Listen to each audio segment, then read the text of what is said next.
Tobe Hooper, Dennis Hopper, you're listening to Loathsome Things, a horror movie podcast with your hosts Josh and John. Yes. What are we doing today, John? Oh, I'm so glad you asked.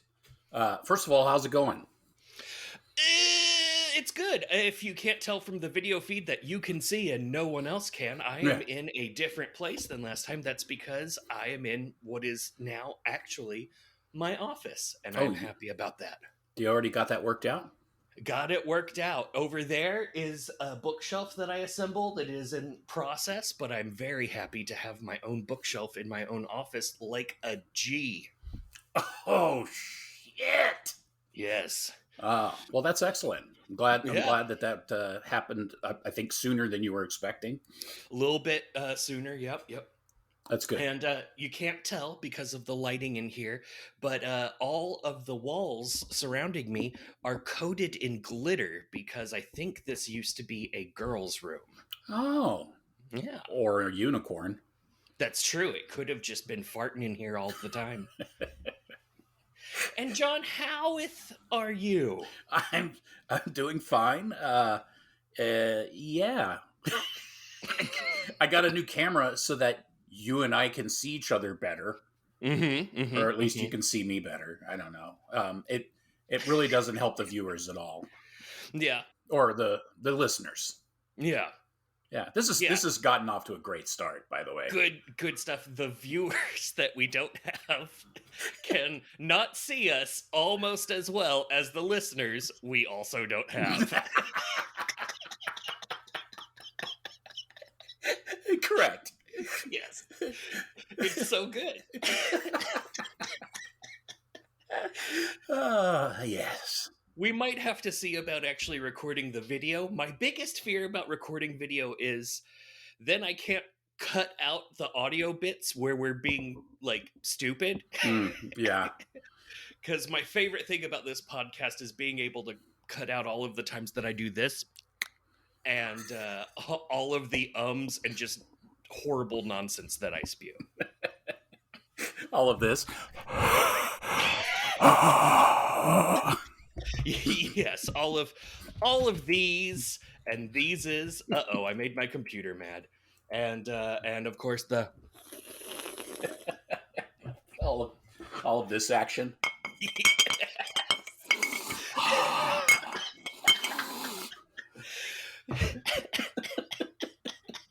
Yes. And see, if we record this on video, how am I going to cut all that out? It's too hard. It's too hard. It's too hard. So, listener, you'll just have to hear those noises and interpret what they mean. John, what are we covering today? Today, we are covering a pretty strange movie, but it's a lot of fun, I thought. We're covering the third studio, like feature film from the director Tobe Hooper. Tobe Hooper. 1981's The Funhouse. The Funhouse. T. Yes, this was apparently his first big studio movie. It was through Universal, and that's why you see Frankenstein's and His Bride and all sorts of other Universal big movie business going on in the background all the time. Yeah, a lot of Frankenstein in this movie. Yes. All references, I guess you'd say. Not. Yeah. There's a poster. Yeah. At one point, the main character's horrible parents are watching The Bride of Frankenstein. That's right. And then, of course, our hero is wearing a Frankenstein costume. Yes, he is. Our hero. My hero. Oh, no. Leave those gloves on, baby. Oh. Yeah, so as I had said, this was his third. It was after Texas Chainsaw Massacre, of course. And then probably the greatest film of all time, inarguably, Eaten Alive. Oh, so good. And then, which I haven't seen. And then the Killer Alligator movie. Yeah, so good. And then he made Salem's Lot, which of course was a made for television thing. And then he made this movie. Yeah. After that, he went on to make Poltergeist, Billy Idol's Dancing with Myself music video, Life Force, and of course the Texas Chainsaw Massacre Dose. Dose is great. Life Force is fucking hilarious. I love it. I fucking love that movie. I kind of want to cover that too pretty soon because I recently rewatched it. I was like, oh my god, this is amazing. It's so good. And what was that other one we overlooked? Oh, Poltergeist. Yeah, Poltergeist. Yeah. It's good. It's good. I mean, it's a classic, and I certainly enjoyed it when I saw it in the studio as a youngin'. You saw it in the studio? Theater.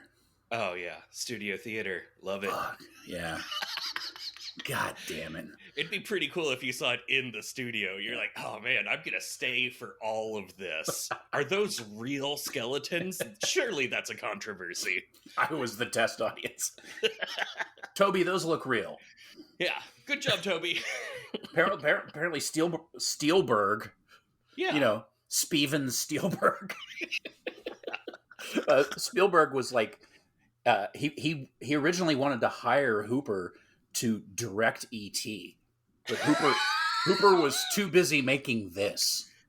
Oh, this instead of E.T.? Yeah. What a shame. Oh, man. That would have been a much different movie. Oh, man. I think What's Her Nuts' career would have gone differently. What's her horrible face? Tits McGee? Yeah, McGillicuddy McGee. After she got married. The wee lass or the...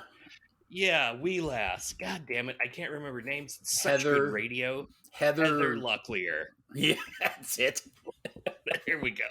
We got it. Heather, Drew Barrymore. That's the one who wasn't in that movie. Yes. What? She wasn't in Poltergeist. No, she was in E.T. Oh! T! Oh, yes. Yes, she was. Yes, yeah. Wow. Oh man, we make a lot of sense.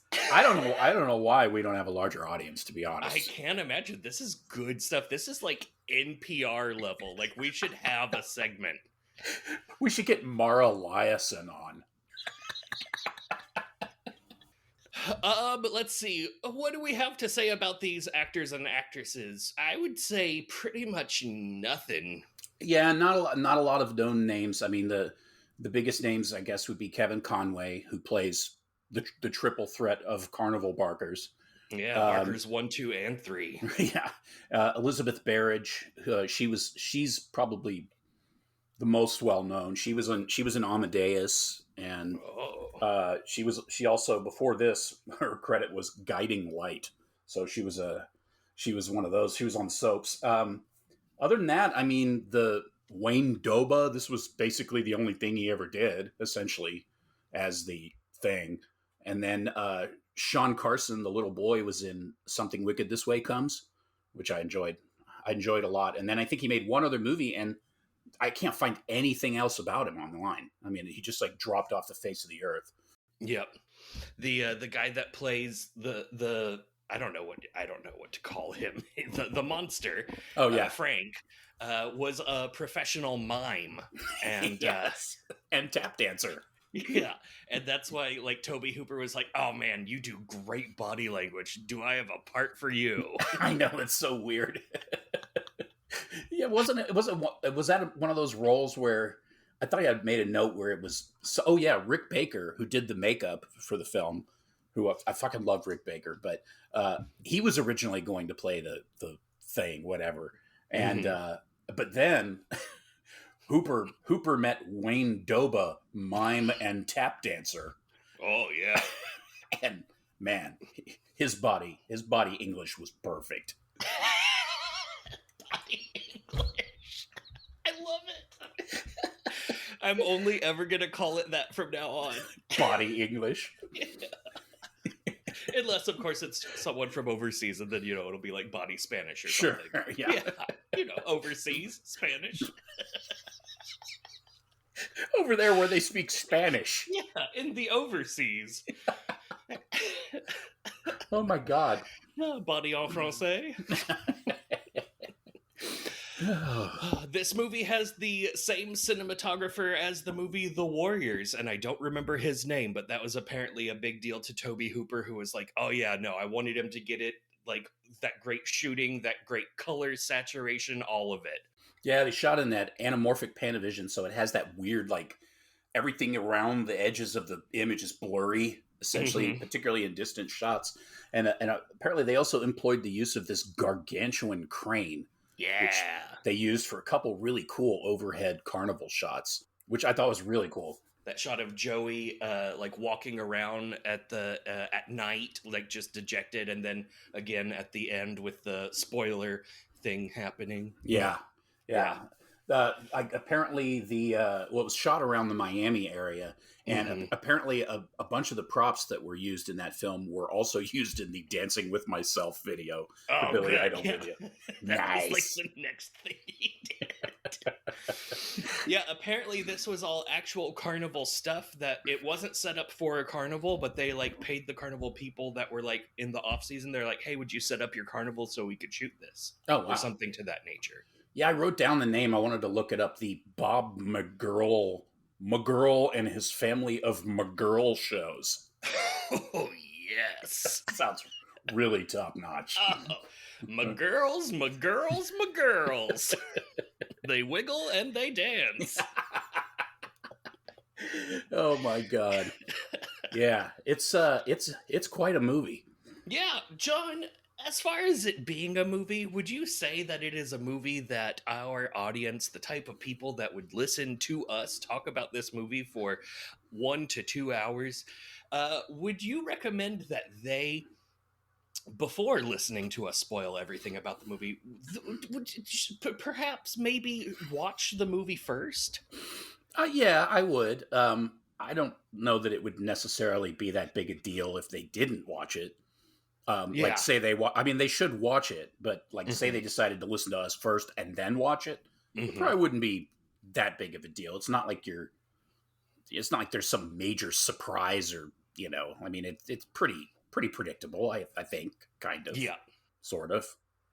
I agree on every front there. Yeah, Yeah, watch it. It's good enough to watch. You know, it's not a stinker, right. but it's also not surprising. So I mean, if you watch any Quasimodo, Frankenstein, pretty much any of those kinds of movies, you're going to be like, oh, it's the exact same story, but now it's set in a carnival Yeah, or maybe a funhouse. yeah, it is kind of a remarkably like sleazy take on the classic monster features. Really, Yeah. ultimately, I guess I never really thought about it before until I watched it this time through, and I was like, it's so obvious that I mean, it like where Frankenstein like wants to find love, this thing just wants to like rape, murder everything. Yes. Yeah, he just wants to aggressively hug and come. Ugh. Yeah. Yeah, he is quite a wet Quasimodo. He really is a very shiny and moist creature. just dripping. Ugh. So yeah, go watch the movie. You don't have to watch it first, but definitely watch it. It's fun. It's definitely worth watching, especially if you're a Tobe Hooper fan. But Yeah. it's a weird movie. 1981 is kind of getting into a transition phase for horror movies. Like the great '80s are about to happen, and all the iconic slasher stuff, which this got lumped in with, which is kind of ridiculous because it's not really a slasher film. Right. Um, It kind of adds some of those slasher elements yeah, to the classic monster, but definitely is not a slasher. I mean, it has a very obvious nod to a Yeah. big slasher, but that was almost Maybe. as a joke. Yeah. Yeah, I think so. So come back and listen to us now. The movie opens on a child, basically a child who is taking a shower, but she is, according to this movie, woman enough to show tits. Um, she lives at home with her parents and is probably in high school, but let's get them out and take a shower and soap them up. That's this movie's immediate thought. Like, thought one, let's do this. While all of this is going on, someone wearing a John Carpenter's Halloween from the inside around the camera mask is walking around a room full of Halloween stuff, like from Party City. Yeah. Um, there's lots of plastic spiders, lots of masks. There's even a winking doll head mask where he even like plays with the buttons and it makes the doll head wink. That doll head was the property of Sherry Lewis. They borrowed it from her. That's so weird. It's so weird. I wasn't expecting a Sherry Lewis connection in here. Yeah, apparently she had a huge collection of that kind of stuff. That's super creepy. Yeah. Makes her even more disturbing. Yeah. And he eventually finds a completely authentic, sharp, and imposing knife mounted on the wall surrounded by all of this plastic Halloween stuff, and takes it down and proceeds to go into soapy boob shower of the girls, and has a whole psycho scene where they pull back the shower curtain and do a bunch of stabbing, and then the bunch of stabbing turns into a struggle because apparently none of the stabs land, but now the soapied up girl is struggling against the immense might and strength of this attacker and is just not able to prevent the blade from slowly inching closer and closer to her naked, young, soapy flesh. And then as it touches, we see it bend off to the right because it's plastic, and you see it's her pervy little brother under the mask who is somehow stronger than her. Joey, who's like 6. Yeah, he is itty bitty. She is twice as tall of him, and that happened. Yeah. He runs away, hides in his closet with a camera, and she like comes out looking for him, looking through all of his stuff, finally opens the camera. He takes a picture of her for some reason, and then she threatens him intensely to the point that it will actually scar him for life. And then she looks at the picture and she sees that there's something like some horrible visage looming behind her, but it just turns out it's the Frankenstein poster on the wall. Great. Yeah. Yeah. I like that her threat is like a vague threat of retribution at some undefined later point. Yes. I'm going to get you back and it's going to be terrible. Just you wait. Yes. Yeah. Which, I mean, if he's this much stronger than her now, I can't imagine that it's going to be getting better once he hits his cube time. Yeah, he's going to be superhuman. Yeah. Her name is Amy, and it turns out that she's going on a late night date, like really late, like it is after 9 o'clock and the date hasn't started yet. And she's going out with some loser named Buzz. Yeah, this is going to go well. What could go wrong? It turns out that her parents don't want her to go to the carnival that she's definitely going to, because all of the murder that takes place in the area apparently takes place when that carnival is in town. Isn't that the carnival over in Fair Dingus where the young girls went missing and found them in the creek? I don't know why. Murderville. I don't know why her dad sounds like that. But yeah, well, I mean, he's a real peach of a man. Yeah, and this is where you start to realize that almost everyone in this movie is very sweaty. Yes, it is an intensely high humidity Florida panhandle movie. It is. And her parents suck. Oh, they're horrible. Her dad is like, he is disapproving of her starting a date at 9 o'clock, but not so much that like she can't go. He also disapproves of the fact that when Buzz shows up, he just honks the horn out front like an asshole. But meanwhile, her mother just gives not even a single shit about the whole thing. Nary a shit. Nay shit. And let's see. Once she gets into the car with horrible Buzz, who has dangling dice and also a skull from his rearview mirror. He's a real gem himself. Let's see, what is it?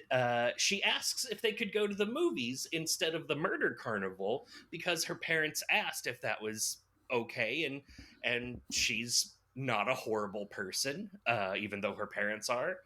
And but instead of like being like, oh yeah, I could understand that, no, Buzz instead just gapes his asshole open at her and is like, nah, your dad is a piece of shit, I hate you. And that pretty much ends the joy of their evening until they pick up Richie and Liz, who are now in the back seat while pot is being smoked, and an obnoxious joke about burning a duck's feet is told and then explained as if one would explain a joke to one's grandmother. You see, it's funny because the duck isn't really dancing, its feet are burning on a hot plate. Oh, how funny. What a great joke, Buzz. Meanwhile, we see that Joey has snuck out of the house and is heading towards the carnival that his sister told him she would not take him to. And he is now frightened by everything instantly, which is great. It's a cool little detail about his character. Also has nothing to do with the plot of this movie, but don't you worry, we will be revisiting it constantly. Oh man, we keep going back to it because eventually it still has nothing to do with the movie. Yeah. At the ultimate climax of Joey's story arc, it has nothing to do with what's going on. It all is just to set up one very good scene. Yeah. That's right. We now get treated to a montage of various carnival activities. Buzz tries to explain the duck joke again, but Amy's like, nah, bro, I get it. I get the joke. You can stop. You are a huge asshole. It's kind of hot, but please stop explaining the joke. You're a stank asshole. Yes. The girls talk about Buzz in a wretched bathroom, and they also discuss Amy's virginity. This is apparently the shot in which Tobe Hooper was bit by a brown recluse. And in that disgusting bathroom? Yes, really, or at least around it. Yes, yeah. And apparently he had a hole from the wound in his body for the rest of his life. Oh my god, that's what he gets for going in that fucking room. Yes, it must be super legit. It looked like a real and real disgusting bathroom. Oh, just real bad. Like, I don't know. And they're just hanging out in there like girls hanging out in a women's room, but that is from yore. It is real bad. It's like a hole in the dirt. Surrounded with spiders. Which is why it's no surprise that there's a horrible woman lurking around in there, picking up their trash that they throw on the floor, even though the floor is already just covered in wadded up trash. They throw one piece on the floor, and this lady gets mad at them, picks them up, and says, "God is watching you!" And then she goes into a stall to take what I would imagine to be the world's ugliest shit. The world's most toxic shit. Oh man, it's just got stuff coming out of it. Oh, it's got to be just the best. If a poo could have an infection, it would come out of her. Oh. He's an absolute pistol. We get this shot of the kind of like shots of the carnival, like all the different kind of carnival scenes and people walking around, and we hear one of the carnival barkers. He's alive. So we see that there's like this barker, and he's introducing people to like the animal freak show, and we see like the two-headed cow and the cow with the cleft palate, and which are legit cows. Yeah. Legitimately mutated cows, which is pathetic and sad, but also worked great on screen. It worked great on screen. It was the least comfortable I was Yeah. the whole time. And apparently even Tobe Hooper was like, yeah, it was really sad.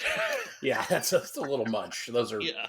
whatever. I guess they were cared for. Who knows? Yeah, whatever. Yeah. They're mutant cows. So, Delicious.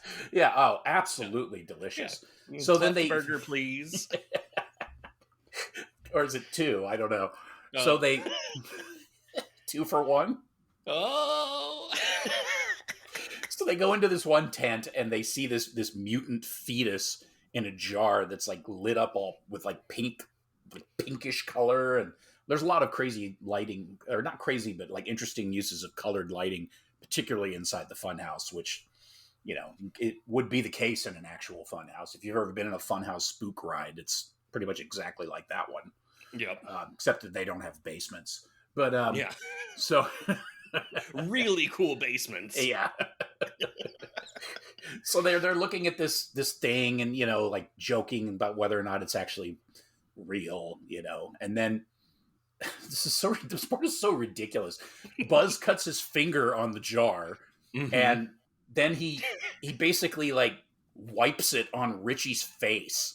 He's like, what does he say? Like he tries to get him to smell it or something. Yeah, it's something weird like that, and like this is pretty much assault. Like you're not allowed to rub your bodily fluids on another person without their permission. Bodily fluids that have been released from your body by a cut in a jar that holds a pickled geek. Yeah. He says it bit him too. He was like, "Oh that's no, right. it bit me." Yeah, and then he like is like tough loving on Richie, be like, "Oh, it's okay. Liz will clean it off of your face." Tough loving. So Amy and Buzz are making out very grossly out behind a tent. It's not attractive. Yeah. And in the meantime, we see Joey. He's still wandering around. He gets over by the funhouse. This person from the carnival wearing a Frankenstein mask and walking like Frankenstein basically puts Joey in one of the cars and just pushes him into the funhouse. Yeah, because that's how carnivals work. Yeah, that's how that track works. You gotta give it a running start. You just push it right, and one good push, and you're all the way through. Yeah, it's a very structurally sound funhouse.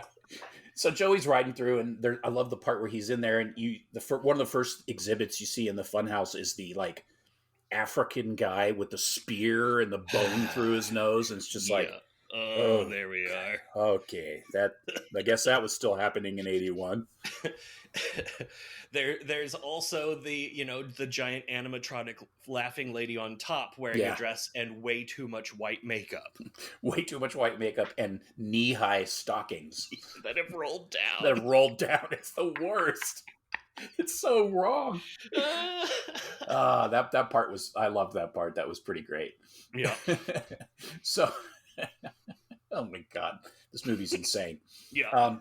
So I missed the part. Okay, so anyways, there's also the Peep Show, and there's the Kevin Conway in one of his other Barker roles is the Barker for the Peep Show.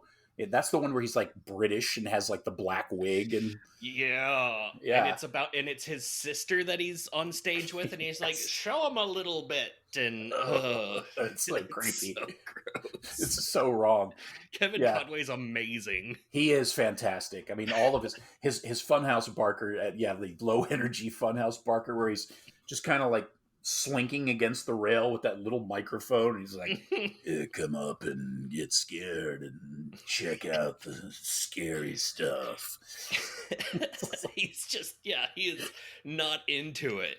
It's so weird. So they decide they want to go see the like strippy show, but Amy, she throws water over that, if I remember correctly. And then they go in instead to see the drunkest, worst costumed Dracula magician ever. It's awesome.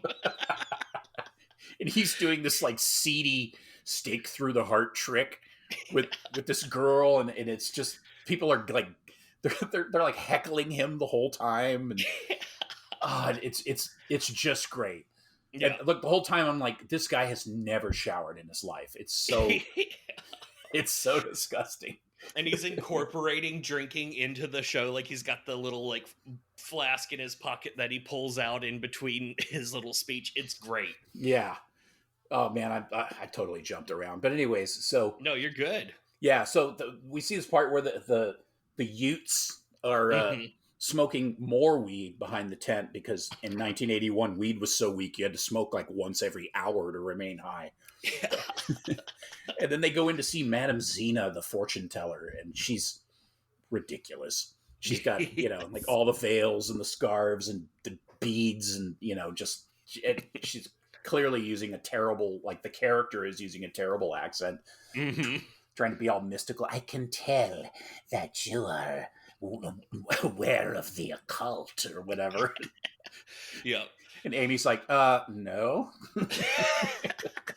And all of the friends are in the background, like, giggling and causing a ruckus and distracting her. And she's like, stop distracting me. I have to focus on the spirits or whatever.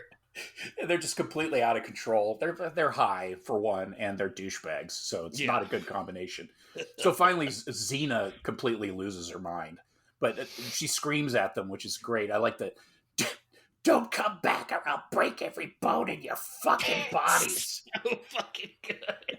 Just drops the accent and everything. Beat it. There's a part in here when they're in the behind the tent getting high. Mm-hmm. Apparently they had to do that. It took several takes, and you can see when the shot pans out that there's people on the Cobra ride going around, and those people were just on the ride for all of those takes, and you're not supposed to be on it for that long, and they didn't notice until Tobe Hooper started feeling stuff raining down on him and heard people screaming because they had been on the ride going for like 15 minutes and you're only supposed to be there for like 2 minutes. So people started passing out, people started vomiting, and people started screaming. What the fuck? Oh my god. What's this, a carrot? No, funnel cake. Mm. Oh man, that's fantastic. Yeah. Yeah, I also read that one of the reasons why they shot it in Florida was because the child labor laws were so lax, and they could get the young cast to, you know, work all hours. Yeah, they had to abandon the West Coast because of child labor laws. Jesus Christ! What a great decision to make. Oh my god, that's so great about the ride. Just keep running it. Yeah, keep it going. You gotta get this.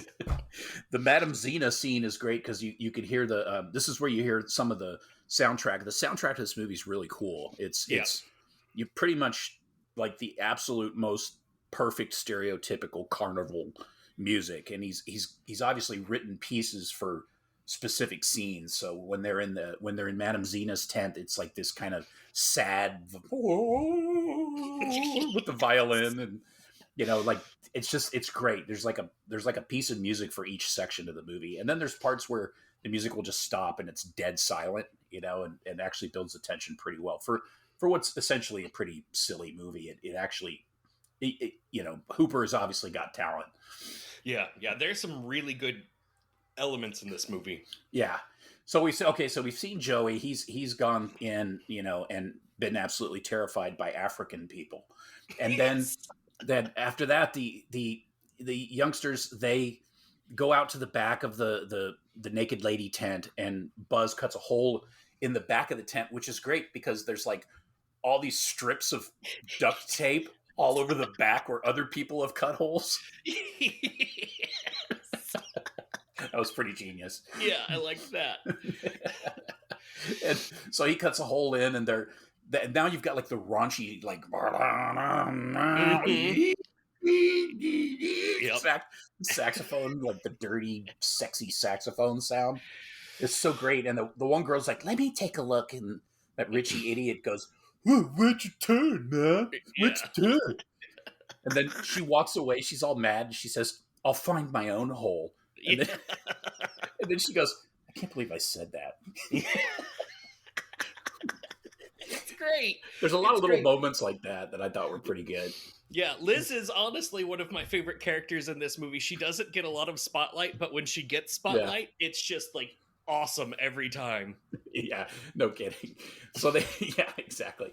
So anyway, so she runs into some guy, some bum peeing on the side of the tent, and they have a little encounter or whatever. And then they make fun of the like Frankenstein guy because he looks like a weirdo.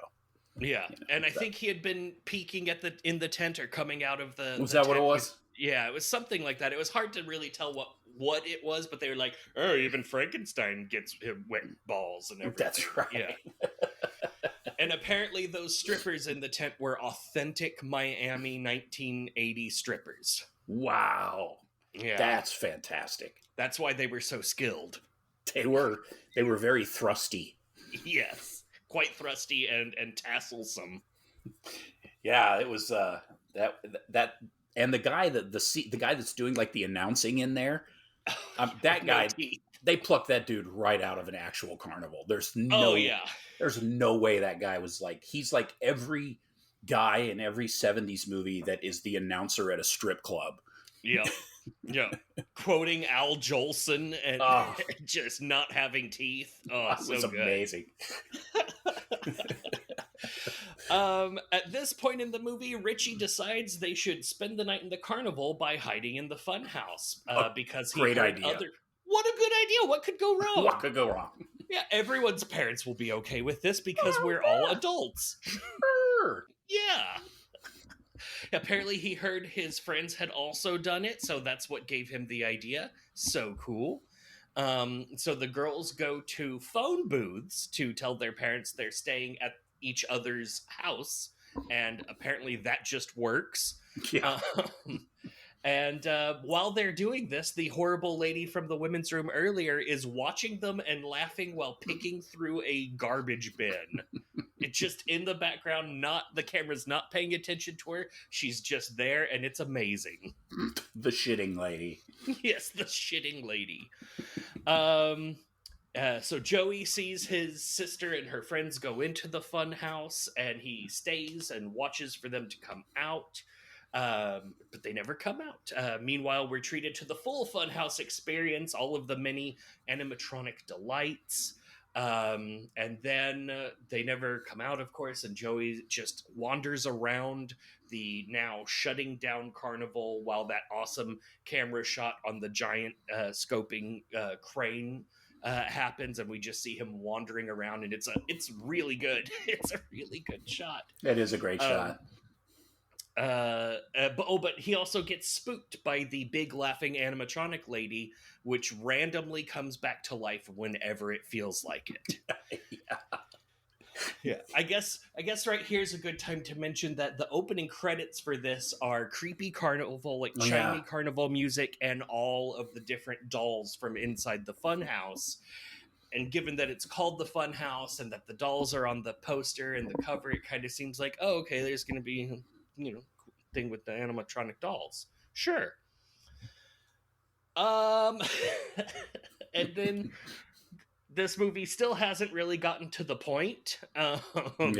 It's kind of taking a while, but now because the children are in a state of not entirely clothedness and moisturely sticking together, they end up hearing something down below, because apparently not only does the funhouse have a basement, but it also has an attic, and that is where they are getting to one of a variety of bases.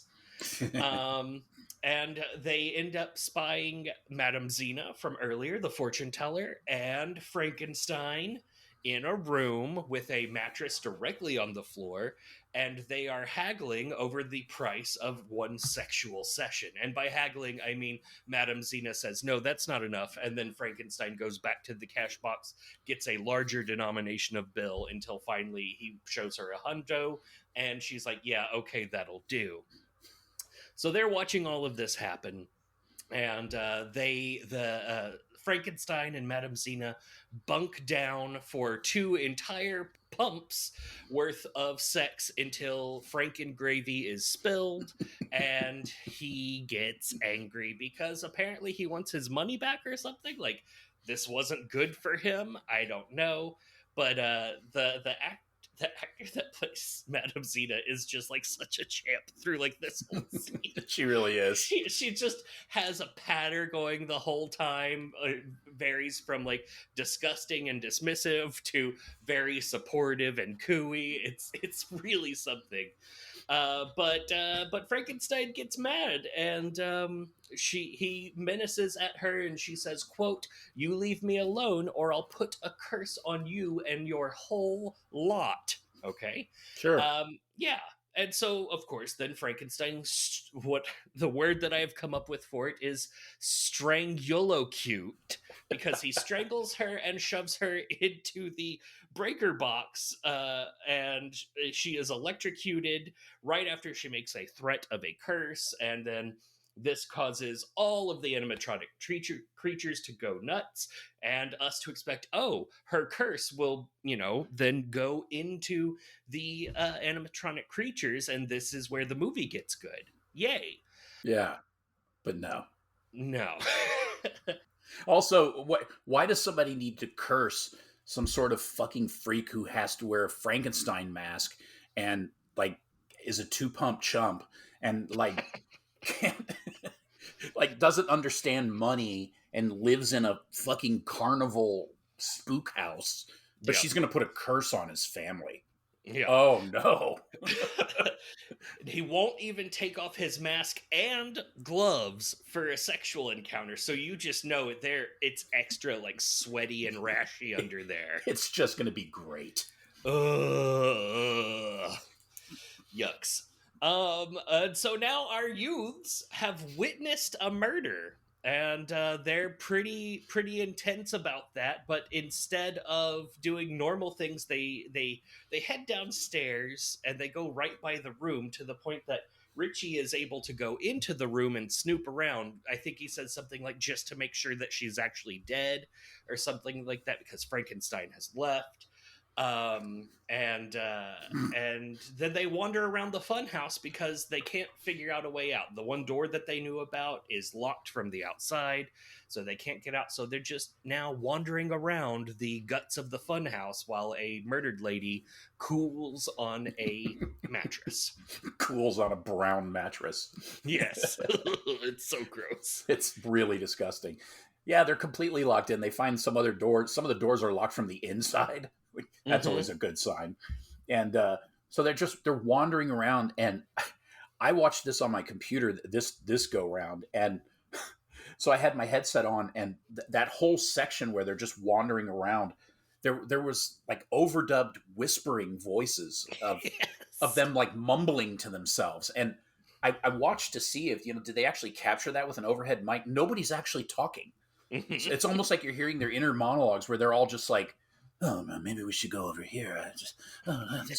Gosh, I can't believe we're so lost. I mean, it's so low that if you didn't use headphones, you probably wouldn't even be able to hear it, unless maybe subtitles picked it up, or so. I don't know. I didn't have subtitles for it, but it was very strange. So, anyways,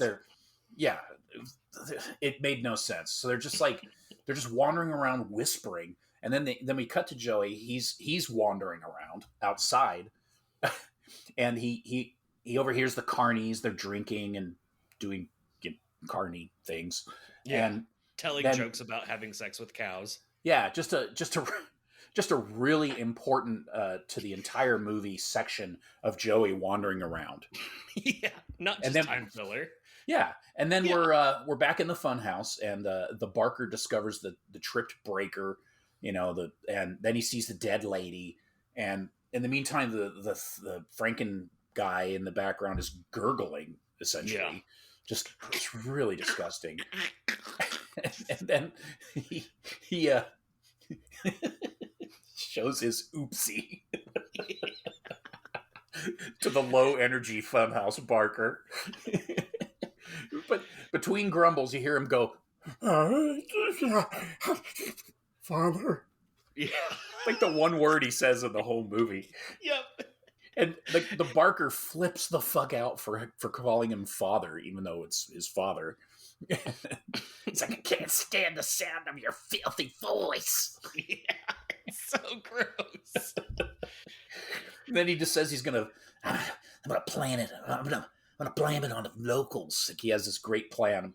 I'm gonna blame the death of Madame Xena Xena. or whatever the fuck her name is. I'm gonna blame it on the locals. Like Yeah, that would work. I think they're gonna like take her body out somewhere, and so like her body will be where the locals are. Her drool covered body, Yeah, great plan. just coated in all kinds of DNA. So that's his great plan. Then he discovers that the Goofus gives him the $100 bill. Excuse me, I mean Frankenstein gives him the $100 bill back that he's taken back from Xena, and the Barker goes to put it in the box, which is magically in the bookshelf that it wasn't in before. But anyway, that's fine. And he opens it up and it's empty. The money's gone. So obviously. And then, but also, I like he opens the thing, sees the money's gone, and it cuts to Richie looking through the floorboards in the ceiling, and it's like, oh, gee, I wonder who took the money, Richie. You fucking twat. What a twat. It's all Richie's fault. And then they both freak all the way out. It is insane. Like, Frankenstein starts hitting himself, and and then the guy is like, go ahead, hit yourself. Hit yourself. So Frankenstein is just bashing himself in the head over and over again. Oh, it's so strange. And then the mask comes off, and oh my God, it's as if Klaus Kinski. It's as if Klaus Kinski's head was a bloated turnip covered in drool. Oh, man. Oh, like one of those like turnip versions of a jack-o'-lantern. Oh, it's like a split head, splitting head mutant turnip Kinski covered in like streamers of drool. Oh, I love when he takes the mask off and you see the like Fangoria cover, like famously on the cover of Fangoria mask, and it does that music in the background. It's like, oh, this is the point that you're scared. It's got a cleft head. Yeah, a whole cleft face. It's one of Rick Baker's finer moments. Oh, so good. It's a man that won like 17 Oscars. So, but anyways, yeah. So he that was a weird scene. So he takes off his mask. Oh my God, he's some sort of weird mutant creature. And Richie, who's still peering through the ceiling above, his lighter falls out of his pocket right through a crack in the ceiling and onto the floor. So the Barker picks up the lighter and has this moment where he's like, you better show yourself. We got some business to discuss, or whatever the hell he says. I can't remember. It goes on for a long time. He has a whole conversation with a person that he is very certain is actually in the ceiling, and that something didn't just fall over and drop a lighter. It's like he's trying really hard to reason with the people who have just seen Kinski turn up murder Madame Xena. Yeah, they're not. It's not like they're going to calm down. So that was an amazing little moment there. And then I think I like at the end where he goes, oh well, finders keepers or something like that, and pockets the lighter. Yeah. And so that was the reason that whole scene of them getting high behind the tent was important, because at the end we see Richie put the lighter in his breast pocket. And see, without that scene, this wouldn't have made sense, John. Yeah. Yeah. It's a very important piece of continuity in a film that really relies on continuity. Oh, so continuitous. Oh, shit.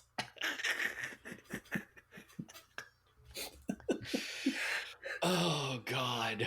Yeah, it's something. So anyways, let's see, where am I at? So yeah, Richie stole the money, shocker. And Buzz, there's this bit where Buzz is like berating him for being the idiot that he is.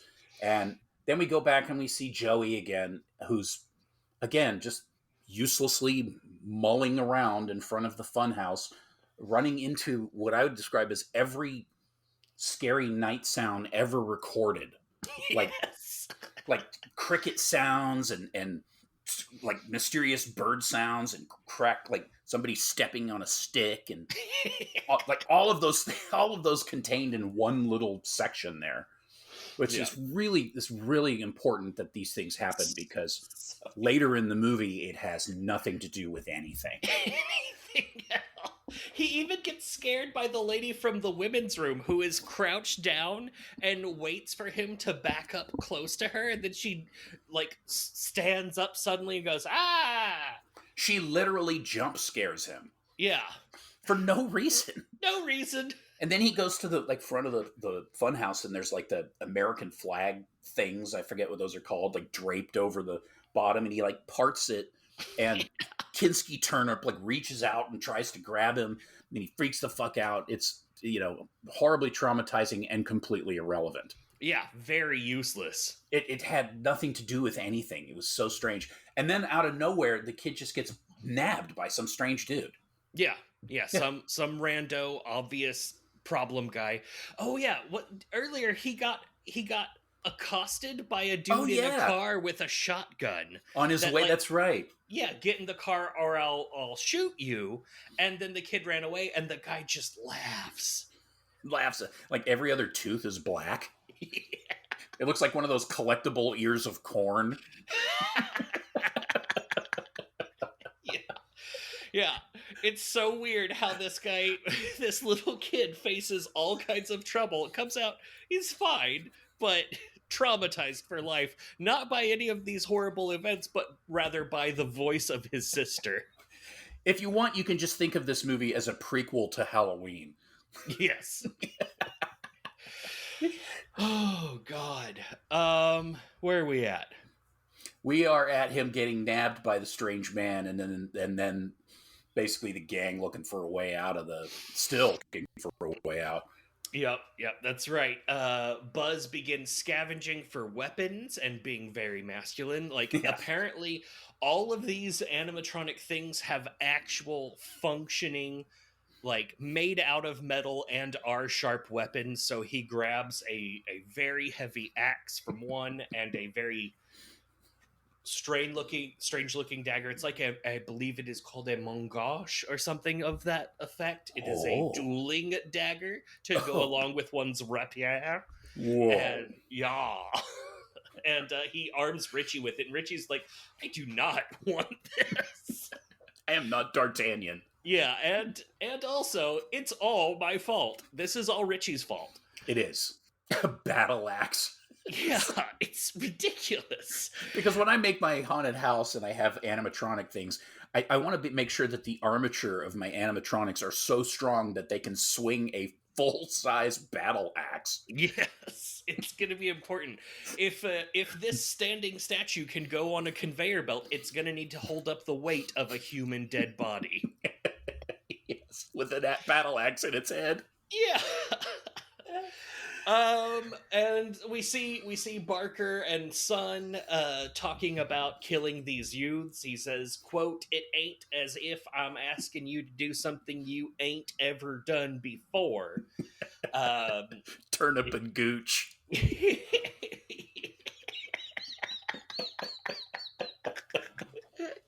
My favorite cop drama. I mean, comedy. Excuse me. Yeah. Buddy cop dramedy. Yeah. He says that he's saved them. He's saved him from murders before. Like, remember those 2 Girl Scouts in that one place, and it's real icky. I don't like it. No. Ooh. And it turns out that the fetus that was on display, that's his little brother. That's Wetface's little brother, Tad. Tad. I know, it's so good. I like that we get Tad's name, but we don't get Drippy, Oh, well. It's ain't as if I ain't asking you to do something you ain't never done before. They have a little touching moment where Dad apologizes and says that if they do this, they'll get to go fishing together. Yeah, murder fishing, I called it. Yeah. Let's go torture fish. Oh, that part is so weird where he's like trying to appeal to him as his son, and what does he say? Something like, I never wanted to hurt you, or I would never say anything to hurt you or something Mm-hmm. bizarre like that. Well, yeah, and he says, I shouldn't have said those things to you, and all of this stuff. I mean, usually I'm all for people when people decide that they I'm not even going to go there. The joke's so bad it's not even worth continuing. Mm-hmm. Yeah, I Okay. just realized that it's not worth it. But Okay. let's just say it's bizarre. It's bizarre that he's attached to this creature because Tad's brother, who apparently has no name. I like that. By the way, I like that the fetus in a jar has a name, Yeah. but this guy doesn't. No name, no name for Tad's brother. Or brothers, maybe, because he's got Oh split shit. heads. That's true. This could be Ted and Tud. Toad. Tid. Ted, Dad. Oh, there could be another duo of brothers for the Funhouse Part 2. Oh. Oh shit. Let's see. At this point, Richie begins telling a unenjoyable story about how shitty he was as a child whenever he tried to scare his older brother. And then a rope jumps down, grabs him by the neck, and pulls him up into the heights of the fun house. Not the attic where they were, but just the random high areas. And I guess strangles him to death or something. And lights flash because in addition to yoinking him with the rope, they also decided to turn on the flashing lights of the funhouse at this moment to make it super dramatic. Yeah. I will say this for Drippy McFrankenstein. He's really good at those like high drama moments. Like you'd think it would all be the dad. It seems like the dad's the mastermind, but it's really like this guy knows how to run that funhouse. Everyone screams. Outside, we see that Joey was caught by not some horrible pervo, but actually a gentle, caring man that, quote, wiped him up real good. And is like telling his parents about how he's not being very communicative. I think he might have a little bit of a fever, and he's just like gazing at Joey lovingly. It's real weird. Don't wiped like it. him up real good. Oh, wiped him up real good. No, anytime a stranger rescues you at a carnival and brings you to your parents because he wiped you up real good, that's not good. It's not good. But Joey's parents don't seem to be bothered. In fact, the mom is so unbothered that her response to all this is, yeah, poor baby. Poor baby. Also, why is he dressed like Mork? Yes. He's got the fucking rainbow suspenders on. Yeah, he looks like the current Doctor Who. It's just out of nowhere. He's dressed like Doctor Who. Doctor Who cares. And then they take forever to get him into the car and leave. It takes the entire rest of the movie, basically. Someone approaches our heroes on a cart in the funhouse, and so Buzz chops him with the giant axe. Then the cart pulls it forward enough that we can see that it was Richie's dead, or maybe not previously dead, who knows, body that Buzz had chopped into the skull of. Good job, Buzz. Liz is very upset about this and chases Richie's body around the funhouse until she falls through a trap door that then closes shut real tight. Don't know why that would be in a funhouse or how she managed to stand directly on top of it, but there it is. Mm-hmm. Oh, we see the parents prepare to take Joey home for forever. I guess it wasn't the entire rest of the movie. But we do revisit it. Yes, we revisit it, and apparently, somehow, Amy has gotten to the edge of the funhouse where there is a giant fan blowing air inward, and she can see them loading Joey up into the car, and so she screams at them. But apparently the fan is so strong that all sound goes inward, and they cannot hear her, and we are treated to this really good shot of her from outside with the fan between us and her, of her just like screaming at them for help and them either not hearing her or not giving a shit about her. They're like, don't look. Oh God, it's her. I thought she would die at the carnival. I can't believe she's still alive.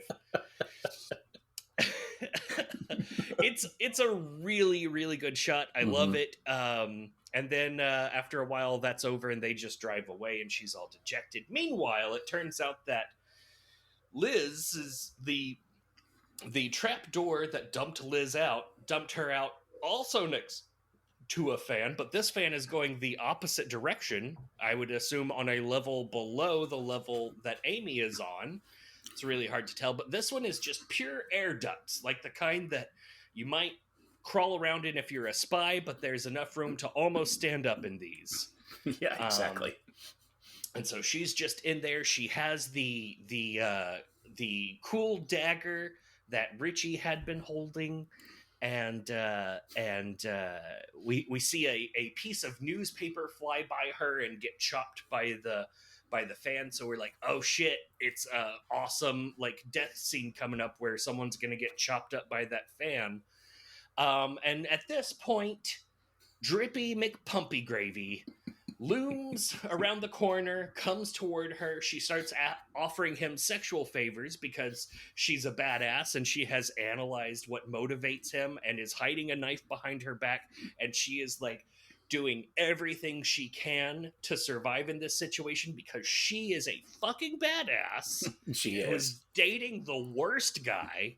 She should have lived. Yeah, she should have lived. This should be the final girl. But instead, she, after offering him some feel-goodedness, he comes in for a long, wet, too much hug, and she stabs him in the back all the way, and then he kills her with his claws, not the fan. The fan plays no role in her death. Yeah, other than the fact that she can't go that way. It could have just been a wall. It could have been like a sped up shot of somebody chopping a carrot. But no, she just dies boringly, kind of mostly off screen. Yeah. When we were mentioning like previous episode when you were asking me what would be a good weapon to kill someone, a giant ventilation fan would be fantastic. It would be a great one. Have you seen the oh shit, I don't remember what it's called. The one where they kill someone by shoving their head through a bread slicer? No. Oh, it's so good. In an otherwise pretty boring movie where like people are getting killed in the back of a grocery store, someone's head gets shoved through a bread slicer and it just does its job. That's wonderful. Yes. Wow. Yeah, that would be great. Yeah. But instead, Liz gets mildly killed in obscurity. By rubber claws that never really seem to be near her when he's swiping. I didn't get that. He's mounting her and like, I'm like, what is he, hump clawing? I didn't. Yeah. It was, I don't know. Apparently the book has the character in the book version, or no, in the original screenplay version, is very rapey. There's lots of rapey, which I don't know why they took that out. I can't imagine them taking that out of here. I mean, we get a pretty good indication of it later on when Liz's body shows up elsewhere. Yeah, yeah. And when we find out that the guy's killing Girl Scouts. Yeah. It's like, okay. Yeah, and part of it earlier was he was like, all right, take off your gloves, it's time to get killy. So I would imagine he's got like some talon business going on. It's so weird. Do they have large talons? So, oh my God. Liz dies. It's brutal. It sucks. She was an amazing character. She was great. And then we're treated to this overhead shot of Drippy freaking out because this knife is jabbed in his back and he's trying to get it out of his back. He's like moving all around. It's really, really frenetic. And we're still at a point where we haven't gotten great shots of just his face. And so us, the audience, we're like trying to get like that solid look at it, but we're just getting these glimpses as he flings around and there's shadows and stuff. It's fucking great. Great stuff. Yeah, that whole bit there where she's in that vent, and he's coming towards her, but he's the way it's lit, you can only see like the halo of his hair around the edge of his head, but his Yeah. face is completely in silhouette, so she doesn't know what he looks like yet. Yeah. They didn't hit the reveal like as well as I would have. I mean, the reveal just kind of happened, but they set it up like there was going to be this huge. That would have been great if that was the first time you saw his face, but whatever. It's whatever. I didn't make the movie, Yeah. Good job, Tobe Hooper, I guess. Toby. Oh man. Tobe. So Amy and Buzz, they're like, trying to find their way out of this place, I guess. So there's this, that you see this shot where they enter basically King Kong's mouth. Yeah. Like the giant head of King Kong. And then they go through there, and then they go through these big silver doors. I thought they were maybe gold, but then later I think they're silver. Yeah. It's like suddenly they're like Carnival Wonka Land or something. It was, I was getting to that point where I'm like, how big is this fucking ride? It's fucking huge. Like, it is intensely unrealistic. Jesus, they had a life-size King Kong head that they went in. It's 3 floors, has a basement with like machinery in it and stuff. And an attic. But it's portable. Yeah. Yeah, we can totally break this down. So even though we have a rotating meat hookorium in the bottom, it's fine. All of this comes apart. Meat hookorium. That must be the way they maintenance all the animatronics. They just hang them on hooks. Let's work on this one. It's like Lucy with chocolates. Yeah, so they pass through the golden doors into the increasingly larger funhouse and eventually are confronted by the sweaty dad. Yes. So sweaty. And there's that really good shot where it's like shot from the perspective of the gun, or like the back of the gun, and it's like all like old school and film noir-y. But yeah, the gun's like the same size as his head. Yeah. It's like right there. It looks really great. That was a great shot. And they just have this little chat about the lovable tyke.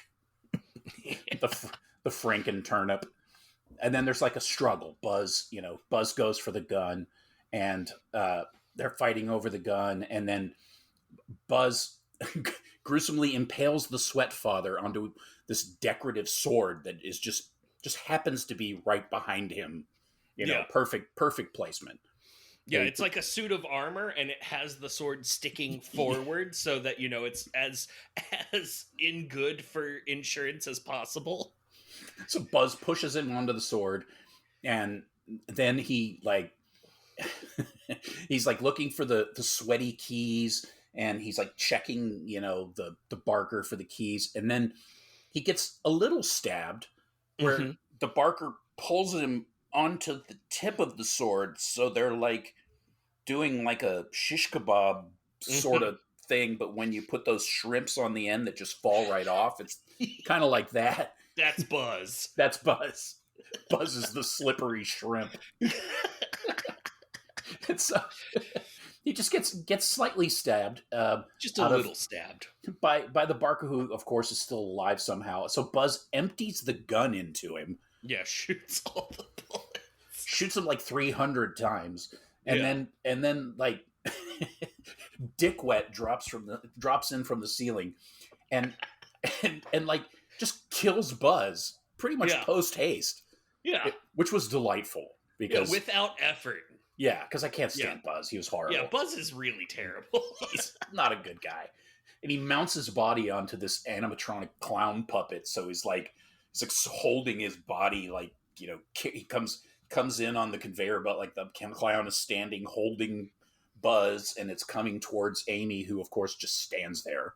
Yeah, because Drippy's a real piece of shit. He's like, I'm not just going to kill your boyfriend. I'm going to put him on a doll that will deliver his body to you because I know where you stand. I know where you stand. I'm going to have him come right through the Wonka doors. Yes. Right up to you while you scream bloody murder. Another great shot, though. Yes. So she's completely out of her fucking skull at this point, and she's now being scared by basically every prop in the entire funhouse. It's like everywhere she turns, there's the gorilla, and then the executioner. Like they're all just everywhere she looks, there's another. It's so As the screen gets all flashy, and it's interspersed with flashes of drippy as well. like weird angle close-ups of like animatronics. It's fantastic, and she's completely lost it, or she's just freaking the fuck out. Really, Yeah. she runs out through King Kong's mouth again, and somehow finds herself in the room where Madame Xena is on the bed, and now Liz's body is in the bed with her. I'm sure that it Yeah. was just a coincidence. He probably just took her there because it's a place that he knows, he's comfortable, and that might be also the place where he makes his puddles. Yeah. Yeah. So, anyways, so he busts through the door, chases Amy through the mechanical under guise of the Funhouse. Under guise of the Funhouse? I don't know. I think I might have been typing too fast. Yeah, but anyways, he guts, underguts. Underguts. He chases her through the mechanical underguts, which looks like some sort of like it's like a robot meat processing facility, like meat made out of robots. There's like chains everywhere and steam and cranking machines and all this. Like, what the fuck is this? It's in this giant cement basement with like, electric boxes mounted on the wall and all this stuff. I mean, it's quite a fun house, really. Yeah.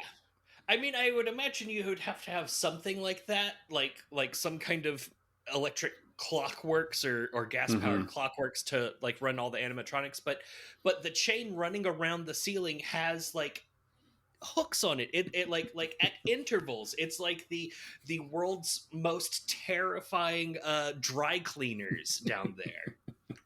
It's very strange. It's a little strange. And really, I have to say, every time I've taken my shirts to Bob McGurl's dry cleaning, they never look any better. They just come back slick. Bob McGurl's family of dry cleaning. Yeah, slime cleaning. Slime. Looks like you missed a spot. Could you get a little slime on this area right here? Yeah, I need to be able to really like slide around. Yeah, because apparently fun houses are built on top of medieval torture chambers. Yes, it's that. It's very that. God, everything's gears, hooks, bicycle chains, steam. And anyways, so Captain Cumsnot finds her and is like menacing his way towards her, and she like bonks him in the head, in his rubber head with the crowbar, very unconvincingly. Right between the skulls. Yeah, mid heads. And then she whacks him again, which apparently is like to basically no effect. Yeah. Because you don't see any blood until later, actually. But I guess that's what happens when you hit rubber with a crowbar. So he grabs it and like instantaneously waves it back into an electrocuto box. Yeah. Just instantaneous. Like every cartoon you've ever seen. I guess that's the curse from earlier. Yeah, that's the curse is made good. Yeah. He was like, my life couldn't get any worse than this. I mean,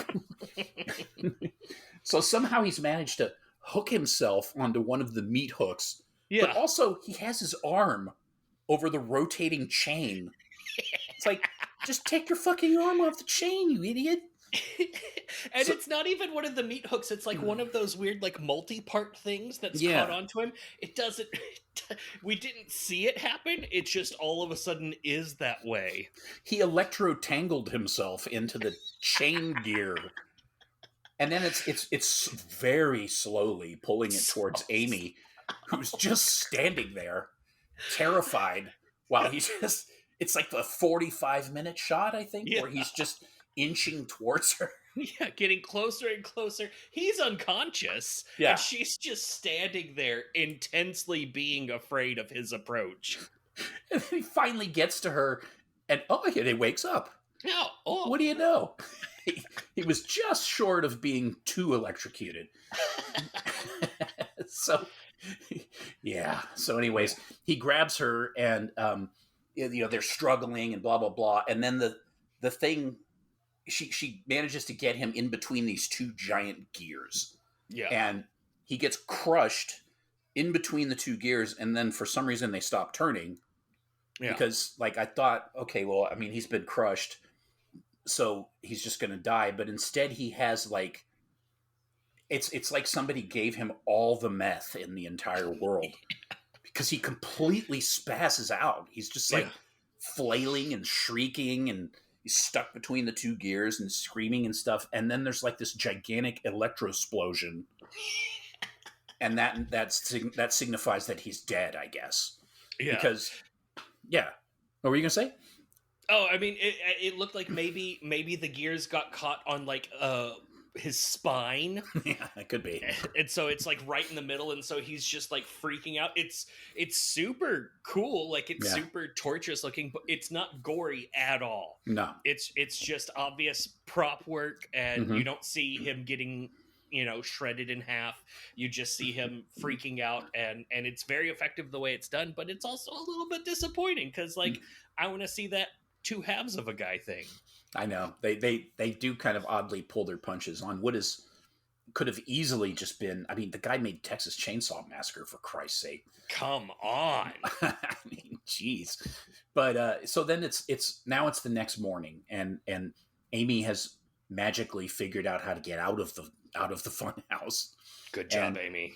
Yeah, and then she gets outside of the fun house, and we see the fat lady laughs. It's not over until the fat lady laughs. Mm-hmm. So she's an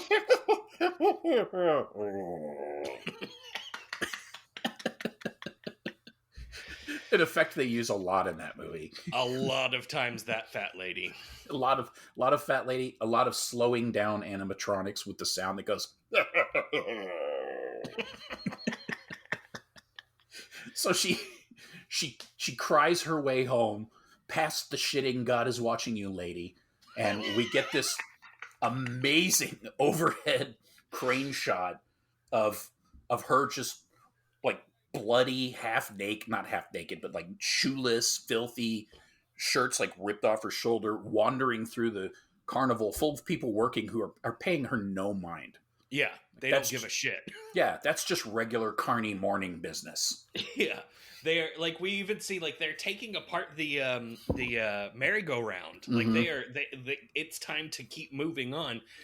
They don't mind this random blood-covered woman emerging out of the disaster-looking funhouse that is not being taken apart. And the earlier when the Barker is reprimanding Tad's brother, Tid. He's reprimanding Tid and Toad about, like, if you're going to kill somebody, you make sure that they're not in the family, referring to Madame Xena, which I guess was like just a reference to carny people or something in general. I hope so. So I would guess that means all the people in the carnival are just kind of used to weird things like half-naked women staggering out of the thrill ride. That's probably not uncommon. We do know that other teens, slept over doing stuff like that. So yeah, it's why look at them. I bet her mom's an alcoholic. Gates open. Yeah. Watch the dust. Yeah. Don't talk to Pete. That's the dustiest fairgrounds I've ever seen. Yeah. Ugh. One breeze and everyone would have suffocated. And so you get that great overhead shot, and that's it. Movie over. Movie over. Wow. Yeah, it's something. It is something. I enjoyed it. The more I've seen it. Well, I'd seen it a couple times at least before we decided to do it for the episode, so I've seen it a couple more now. But I've actually enjoyed it more each time I've watched it. Mm-hmm. I think part of it is because when I first saw it, I thought it was okay. Now I was like, all right, whatever. It's got some interesting stuff, but the story's dumb and. It's the monster stupid. Like, it's just stupid. Yeah. But I guess I've learned to appreciate it more as we've really kind of put all these movies under microscopes, and to recognize that just even having a little bit better budget, probably a lot better, but having a better budget, what that can do even for a goofy project like this, because the sound design at times in this movie, it's very stylized. Like we had mentioned with Don't Look Now, it's very stylized, the sound design. But it's really well done. and the soundtrack music is great. And I mean, they commissioned a guy to compose music. These are things you get to do when you actually have some money. Yeah. And you can make a great movie, obviously, without it. Texas Chainsaw Massacre, which is Yeah. much superior to this movie. Vast. But this movie does have its strengths, and it does have some interesting things going for it, that some of which would have only worked if they were paid for. Yeah. Yeah, absolutely. It was one of the saving graces of this movie was like the fact that they were able to like put all of this high budget stuff together, because like there are some things that just aren't working. If you listen, there's a director commentary of this movie from Tobe Hooper where he keeps talking about how he doesn't like storyboards and he doesn't want to use them. And there are times where you're watching this movie where it's like, ooh, probably would have made more sense if you'd used a storyboard. The use of the and these are kind of, the more I think about it, these are things the issues that I have with this movie were the issues that caused problems for me the first time I watched it, like Joey. Yeah. Like I watched the opening scene. I was on board. It was an obvious nod to Halloween, which I thought was funny. Yeah. And it was, it was perverse, which I thought was amusing. And, it was just like, okay, this is going to be a romp. And then ultimately the kid is really not relevant at all. Nope. I mean, Nope. I thought there was going to be some shitty half-assed attempt to make the kid relevant later. Nothing. There was no reason for him to even be in the film other than that funny scene at the beginning, but they didn't even try to incorporate that into it was like just a waste. Yep. And there was a lot of little things like that in the movie that just didn't need to be there. And even though they nailed the carnival atmosphere, because they didn't try to camp it up or over stylize it, or they just took a real fucking calendar. It was a calendar movie. Yeah, calendar. I love calendars.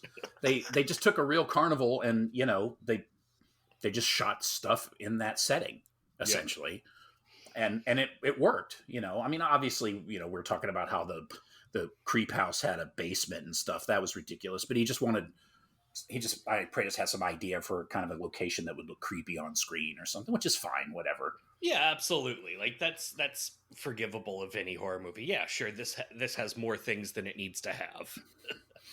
And Joey's part was really weird. Like the ultimate payoff of his character was as they were loading him up in the car and they were driving away. He like had a flashback to his sister saying horrible things to him about how she's gonna get him, and that's his trauma, and that's the payoff of his character.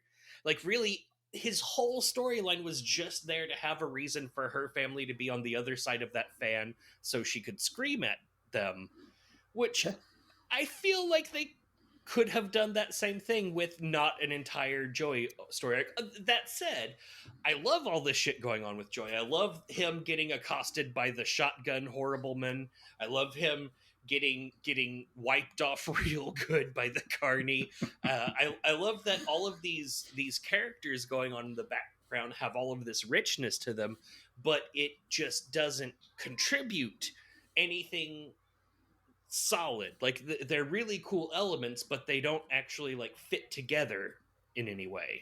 Yeah, I mean it honestly, for a horror film, it's a great idea. That they didn't flesh, but they just didn't flesh it out at all. That that this guy has fathered these weird mutant children. One lived, or 1.5, or whatever. I don't. and he's grown up to be this like emotionally stunted, murderous rape monster. It's like, okay, that's more than problematic, to say the least. But at the same time, it's an interesting idea that, had it been fleshed out, could have made for a pretty cool movie in some different ways that this one wasn't. As it was, it's it's a fun genre film, and the atmosphere was pretty cool. I liked the setting. I like carnivals, so that was cool. I like Rick Baker a lot, so I just like seeing his makeup work, even the goofy stuff like this. Yeah. But if you're familiar with his work, you know, he did American Werewolf in London. Remember the remember the zombie monsters? Basically looked like the zombie monsters basically look like turnip head. Mm-hmm. I mean, they're, you know, that's a very Rick Baker kind of look. But yeah, he did, of course, the Stretchy werewolf. face. Yeah, he's Yeah. fantastic. Yeah, he's, by the way, his Instagram profile is amazing. He Ooh. Are we retired. following him? I think so. Yeah, yeah. Yeah. He retired a couple of years ago from show business, but basically all he does is just hang out in his house and do effects for his own enjoyment. Oh my And then God, he's like the photographs prince it, of and effects. yeah, he's the king of makeup effects. Yeah.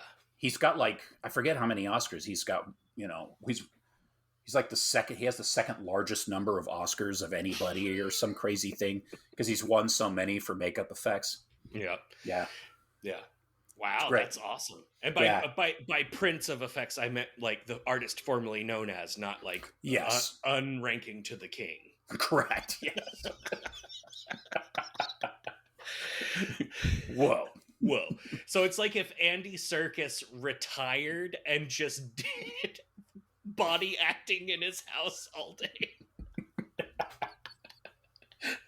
And then he had his close personal friend, what's his name? His close personal friend Wayne Doba, the tap dancing mime, come over so they could body act their way through a dinner party or something. Just tape ping pong balls all over their bodies and walk around in a blue room. Just tap murdering everyone. Oh man. Franken-drip versus Gollum. Good stuff. There's a murder. Murdered by tap dancing. John, if Yes. you had to rate this Tobe Hooper film on a scale of 0 to 5 loathsome things and qualify that rating with a few words of why that rating is the way that it is, how would you do that? I would give this movie a 3.5 loathsome things. Probably the exact number you were going to give it. So close! I thought about giving it some weird 3.68 or something just so I wouldn't get the number you had. Yeah. I couldn't give it a 4, even though I've liked it more each time I watch it, which is rare with movies. I tend to like movies less the more I watch them because I pick them apart. Yeah. But anyways, a 3 just didn't seem fair. I like this movie a lot. I really like Tobe Hooper. It's not his best movie, you know, by far. In fact, Poltergeist is probably a better movie, even though I like this one more. Mm-hmm. I think Poltergeist is, you know, it's just a better film overall. It's at least a pop culture, you know, it works as a pop culture piece. And then Chainsaws is just untouchable. I mean, Yeah. can't be done. And I love Salem's Lot, but it's pretty campy. It's very much a television thing. But yeah, I think that's fair. 3.5, I think, is a decent rating, and it's a pretty good capture of what I thought. I don't know. How about you? I gave it, because I've got my whole like grading rubric, and I went from just going from 0.5 and 1s to like going all the way down in like 0, 1, 0, 2 all the way. Mm-hmm. So I ended up with a 3.6 out of 5 loathsome things. Wow, very close. Yeah, I wrote, it's a horror movie that loves horror movies, and we get an interesting new take on and setting for the classic horror monsters like Frankenstein and Quasimodo. There's a lot of interesting stuff going on with the characters and some great camera work, but ultimately it didn't all coalesce into much more than the sum of its parts. It's still wonderful and lots of fun to watch. If you want to watch a horror movie you'll enjoy, then this is a great candidate. It's basically, what if you wanted to watch a schlocky version of The Elephant Man by David Lynch. David Lynch, which came out 1 year before this movie, and I can't imagine that that's a coincidence. Wow. It's like that. It's like, what if David Lynch's The Elephant Man was made for the cover of Fangoria? That's this movie. The 80s, man. What a time. Right at the beginning too.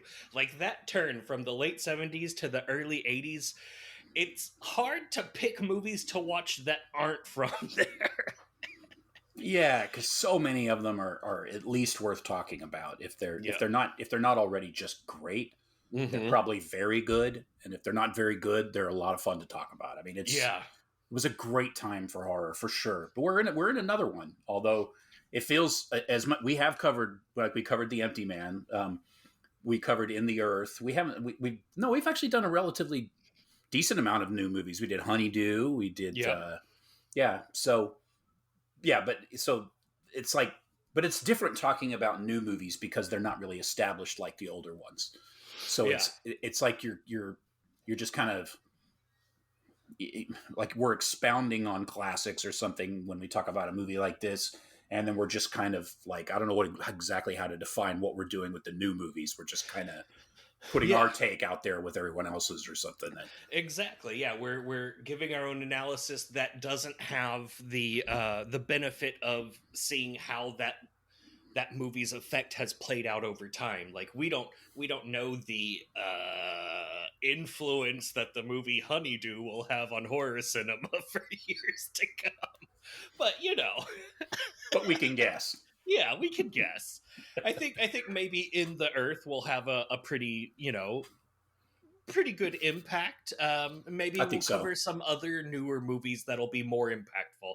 I mean, we haven't covered it, but there are two very big deal Ari Aster horror movies that are recent, and like if you have watched a good new horror movie, you've probably seen the influence of Ari Aster in there. Like there's a lot of stuff coming out. I just watched The Night House. I don't remember the director's name. He also directed The Ritual, and Oh, I saw that. Yeah, yeah, the and Night House. Yeah. yeah, and it's like, oh yeah, I could see this. Like I don't think he's taking from Ari Aster, but I can definitely see how his films and Ari Aster's films are contemporaries. They all begin with someone is mourning the death of someone else, Yeah. and there's lots of stuff like that where it's great right now. I love movies right now. Horror movies right now are just fucking awesome, and also from this period that we're reviewing today. The visual quality is very strong. The cinematography is very strong now because they've had so much to learn from, and obviously the technology is gives everybody the ability to shoot in digital. Which, if you have any ability at all, then you know how to translate it into decent looking images.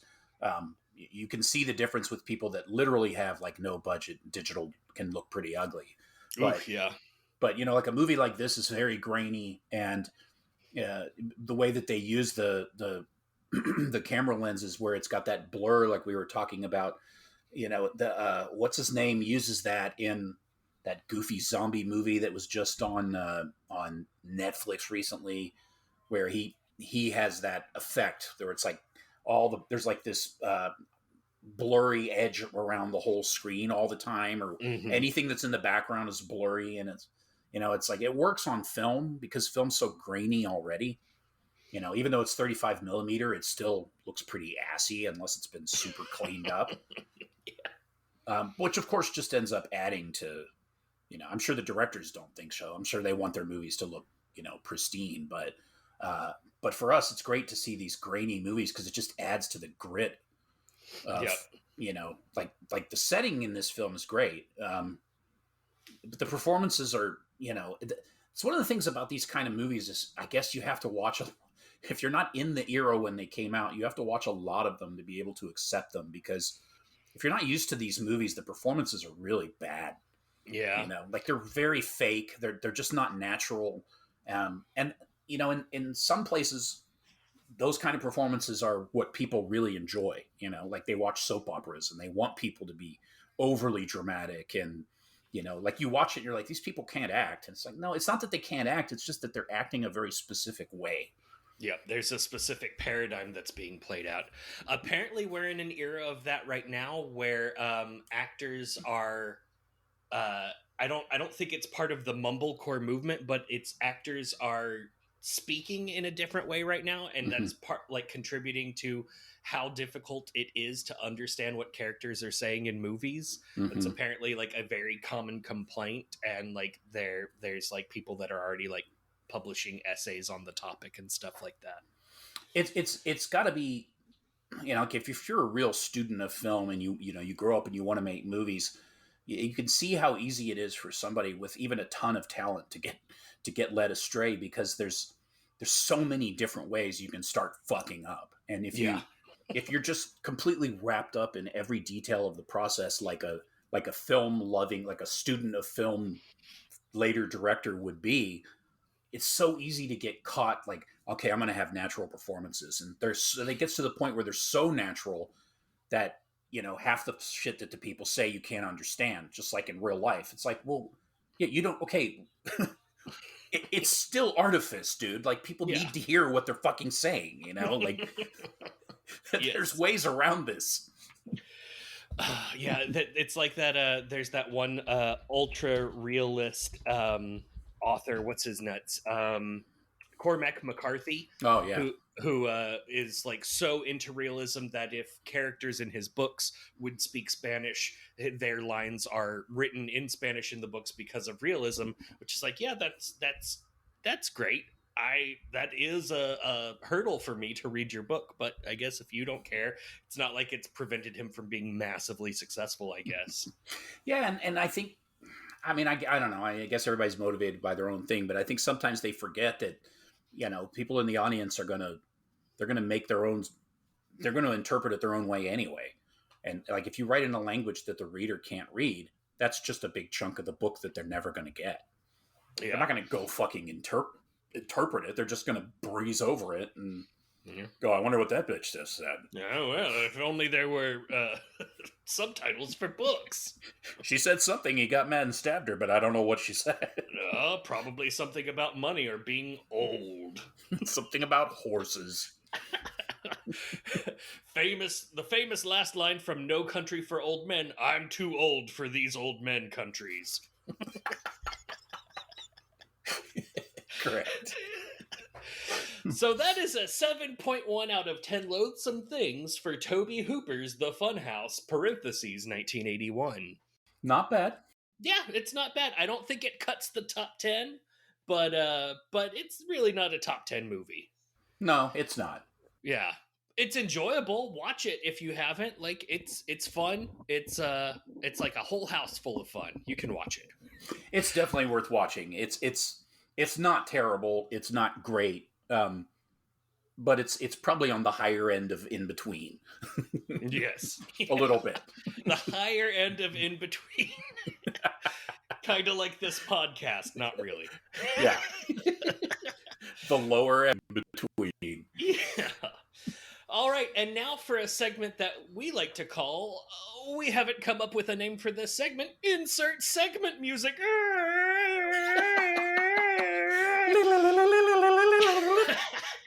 Question time. Our fan is going to love this. Oh, yes. Sorry. John, I have a question for you, me, and for our listeners. Whoa. Okay, John, the question is, what setting do you think hasn't been explored to its fullest potential in horror movies? That is a fine, fine question. Yeah. What setting? And we're sued. It's okay, we're completely out of tune. Unrecognizable. What setting has not been explored in horror movies that, would be a good one? There's so many settings that have been explored poorly. Yeah. Like the ocean. Oh yeah, that's right. You have that love of the ocean movie that doesn't get made. That has never been made. But that doesn't count because it's been used so many times. God, I don't actually know an answer to this. How about you? Well, it not that it hasn't been explored, but hasn't been explored to its fullest potential. Like the ocean, you feel hasn't been explored to its fullest potential. Like you haven't been satisfied with the horror movie exploration of the ocean. As you've heard me blather about before, I think it would. There's a really, really amazing, creepy stylistic horror film that is set in the deep sea that really works, that's just out there, that somebody hasn't made yet. There are good, deep sea horror films, I think, but they're pretty few and far between. Most of them are pretty terrible. So that's your like, what is it that you want to see there? It's that deep sea thing, like I all like the way down. Not, it wouldn't even like. I would like to see something about, like, some kind of like a period story, like in the way that, like, The Witch is a period story, but it's something set at sea, and it maybe somehow is incorporating, like, the different cultures of the different crew members on the ship, and it would have maybe some sort of supernatural element that relates to the creatures that they encounter in the ocean. So it's not really in the water, so to speak. I mean, they're not like diving or going to some underwater base or whatever. They're very much at the mercy of the surface of the ocean and the elements. And something like that, like, it just, that idea is always floating through my head, and people have Floating, tried. nice. And like, so much that I've tried to, like, come up with an idea for it just for my own amusement, and it's fun to think about, but everything I think of, like, as soon as I start to put ideas down, they just sound stupid. So it's like, okay, yeah, that's bad. I don't, yeah. Now, anyway, from what I remember, you are not in any way a fan of Moby Dick. You don't find that interesting. Right. That is from the first word until 90,000 pages later, the last word, garbage from start to finish. You're like, that one dude said his name and I was done. Just a big chunk of whale vomit. Yeah.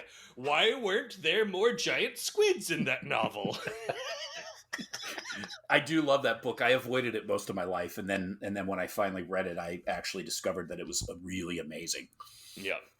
Yeah. And like that kind of a setting, but having some sort of weird, like, supernatural, but maybe a cosmic horror element to it without, resorting to giant tentacled creatures, like something that's different, but along those lines. I think somebody could handle something like that really well. Not me. Yeah. Yeah. There was a recent one where it ended up being tentacles, but they were, like, on a ship and they ended up being held in place by a glowy alien tentacle monster. That was pretty good. It was all right, but I guess it's not scratching that itch. It's weird because I have specific, like, setting ideas and stuff like that, but I don't have a good story that goes along with it. So it's in other words, I get, how hard, and then I still don't understand how somebody can take an idea like that and then turn it into a movie where you've got all these other people that are involved, people paying for it, they have their own ideas of what they want you to, how you could even get close to what you see in your mind. I think is insane. Yeah. I don't know. What about you? Like, what kind of setting comes to mind for you? So for me, I know there are a lot of movies set in it, and I know there are a lot of movies where it even has it in the title, but I've all felt like they've fallen short of the horror of living in an apartment complex. There are lots of them where it's like apartment number 2437, and then it's just like, oh well, it's just a found footage ghost movie, which, that's fine, whatever. But I really feel like they're so like living in a specifically shitty apartment in a shitty apartment complex with other people living in shitty apartments, a lot of them being shitty people. I feel like that is already so horrific that it just begs for really good horror movie treatment, and it doesn't get done. Most of the times that you see apartment as a setting in horror movies, it doesn't really, like, pull into the idea of the, like, claustrophobia, of the small spaces, of the not being able to get away. There's so much there that just doesn't, it hasn't been delivered on. There are some that are better. What's his name from the fucking Tenacious D, Kyle Gass, did a apartment movie where it was about, like, some sort of, like, mischief demon, and it, like, bounced around the inside of her apartment, and there were, like, neighbors and stuff, and that was involved, and it was good to see. But it's just, I don't know. I haven't seen something that like really pulls it all together, like having roaches crawl around your face at night, and having horrible neighbors that you can't get away from, and just all of it. I'd love to see that. I think I even talked to you about it a long time ago about my idea of having like a horror movie where it starts off with someone knocking on the door. It's like maintenance, and like that being the initiation of the horror movie. I was thinking that would be a great idea for a anthology, Mm-hmm. where like each director had that as a starting point, and Right. then made like a 15 to 20 minute long horror movie with that as like the first line. I think that would be amazing. Someone out there, or a group of someone's out there, please make that movie. Yeah, I think that would. I mean, I agree with you. As we're both veterans of shitty apartment buildings, Oh, so shitty. and with shitty neighbors and shitty settings, and Oh my god. you helped me move into one. And Yes. Jesus, talk about roaches. Oh That my was god. that was You're not still hellish. there, right? This is a new place. Fuck no, yeah, this is a different place. That place, two of the however many buildings burned down, and there are a bunch of murders. All these murders happen there. That place is horrible, and nowhere near Texas. No, definitely not. The first shitty apartment I ever lived in is no longer there. They bulldozed it. Really? Yeah, which that's a good thing to happen to that building. Yeah, probably Yeah. for the best. Yeah, the guy that lived up one level and over one was a Vietnam vet that regularly drugged people. Like, people would have to escape his apartment, and we would randomly find people passed out in the bushes and have to help Jesus. them home. Oh my God, that's horrible. Yeah, so like never go to that guy's house and accept a drink from druggie. Oh my God.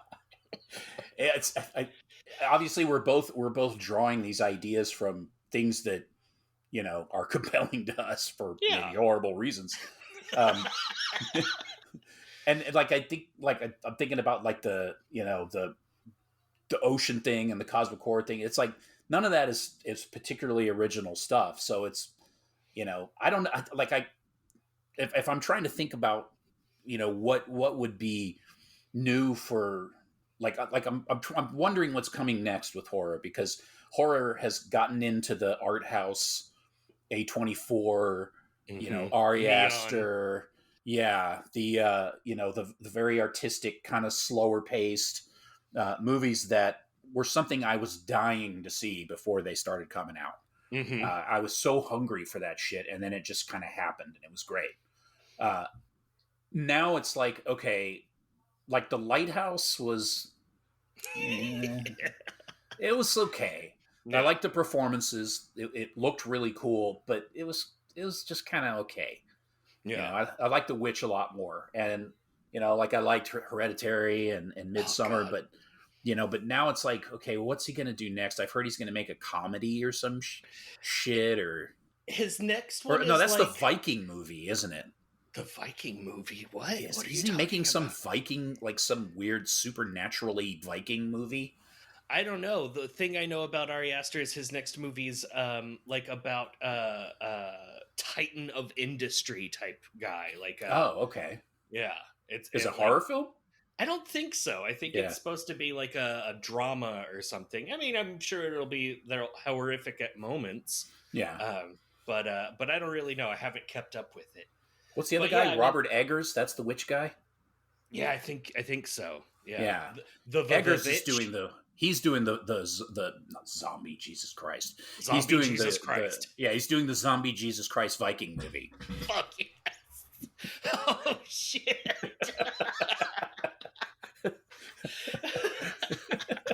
Whoa.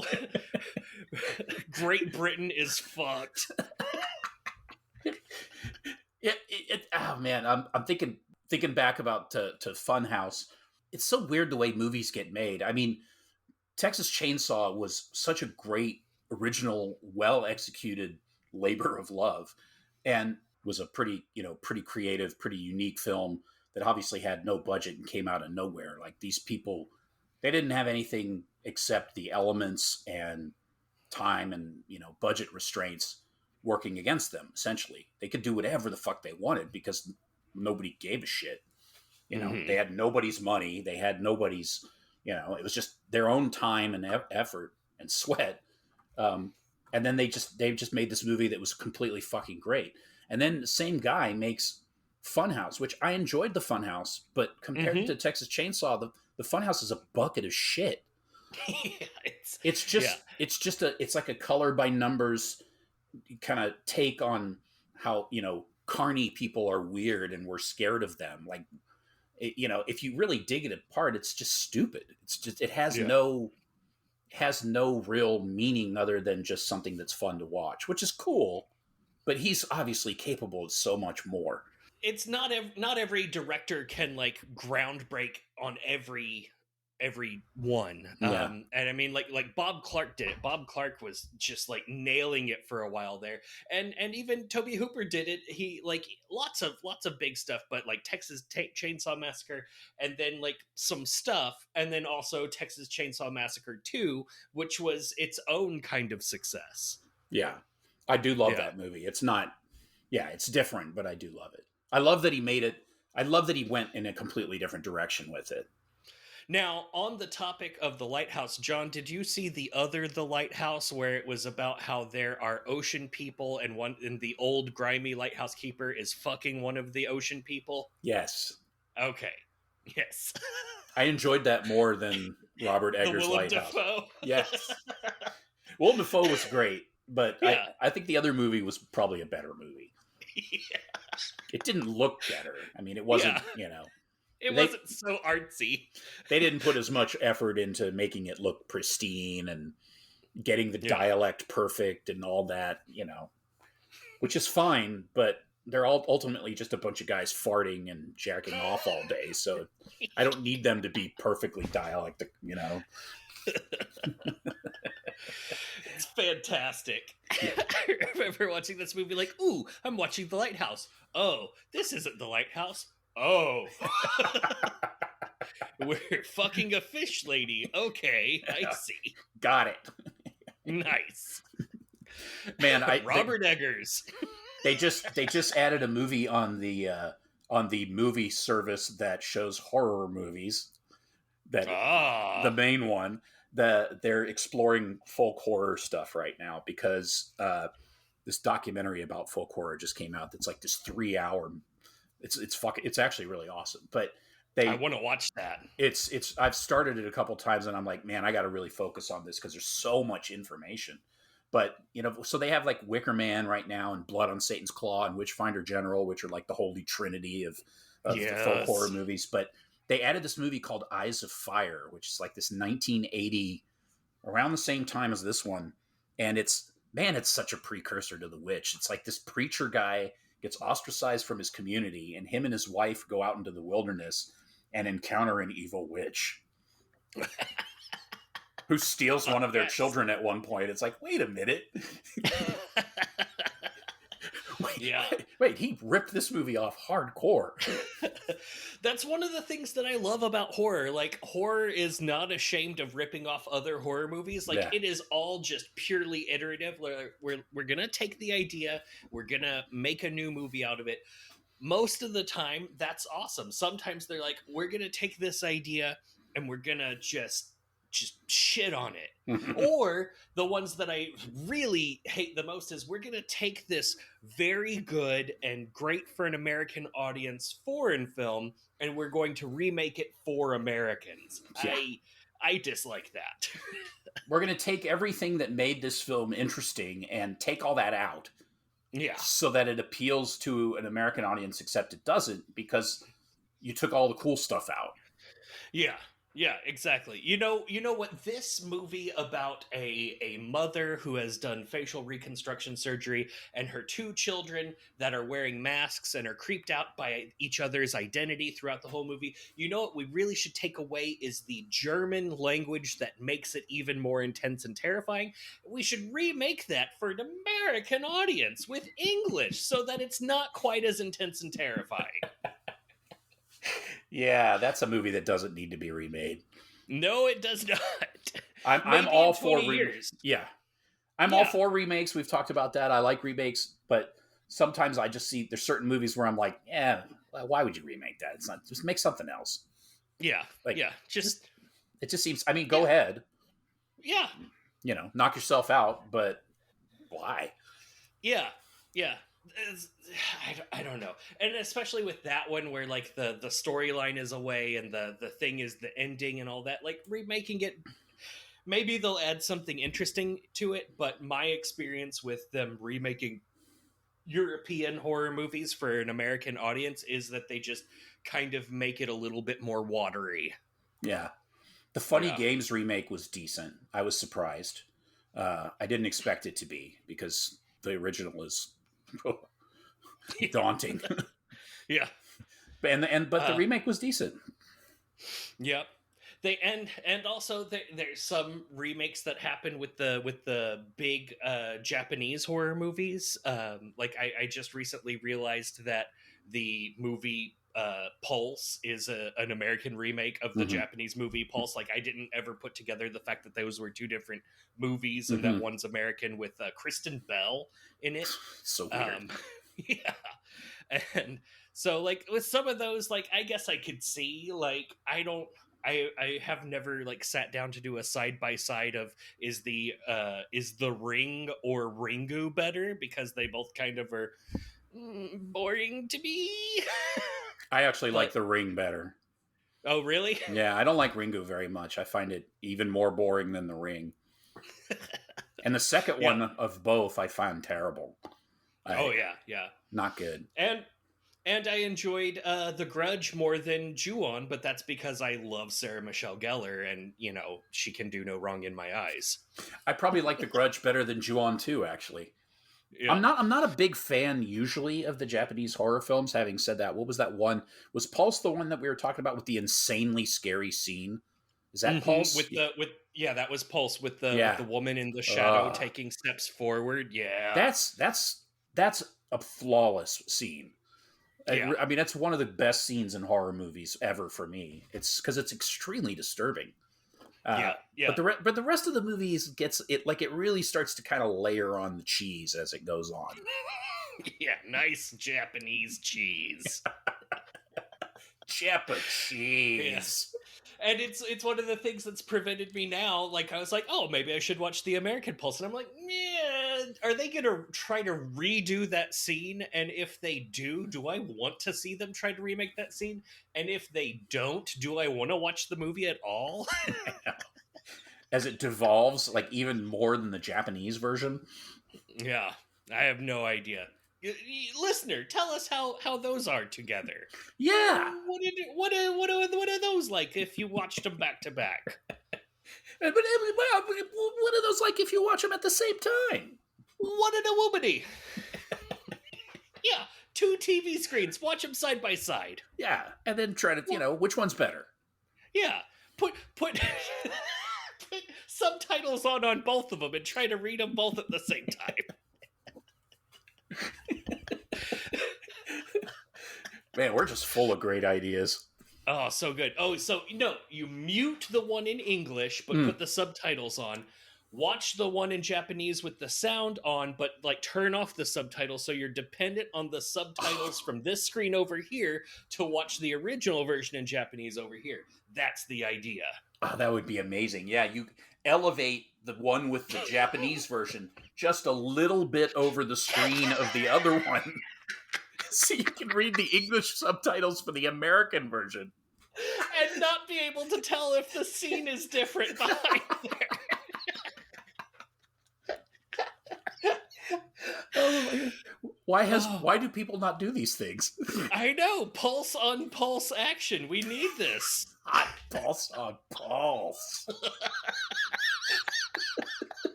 Oh, dear God.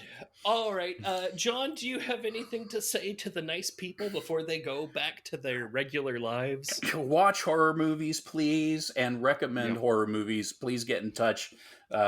We will more or less probably cover your recommendation, unless it's something we've already done, or I don't know. Hate. Well, yeah, we'll probably damn near cover anything that you recommend, as long as it's a horror movie. Yeah, cover him. Damn near killed him. Oh, shit. What a good joke. We can't promise we won't put Pulse subtitles underneath the screen, though. Oh my god, that we should. Maybe that should be our April Fool's Day, as we pretend to not be covering Pulse, but then we're actually just covering Pulse, but we're using other characters' names. We use the subtitles of one movie as the story for the visuals of another. It really doesn't make sense. 1 out of 5. Every time he stabs her in that scene, he says something about graham crackers.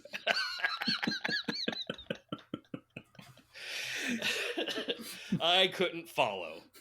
All right, so and go touch us up on social media. Wipe us up real good. Wipe us up real good on social media and tell us, what setting do you think hasn't been explored to its fullest potential in horror movies? You can do that by reaching out to us on Twitter and Instagram at LoathsomePod, or on Facebook at Loathsome Things. We might get rid of the Facebook because Facebook sucks, but we're probably not going to. It's fine. Don't worry, fans. Oh. And we're done. Bye. Bye.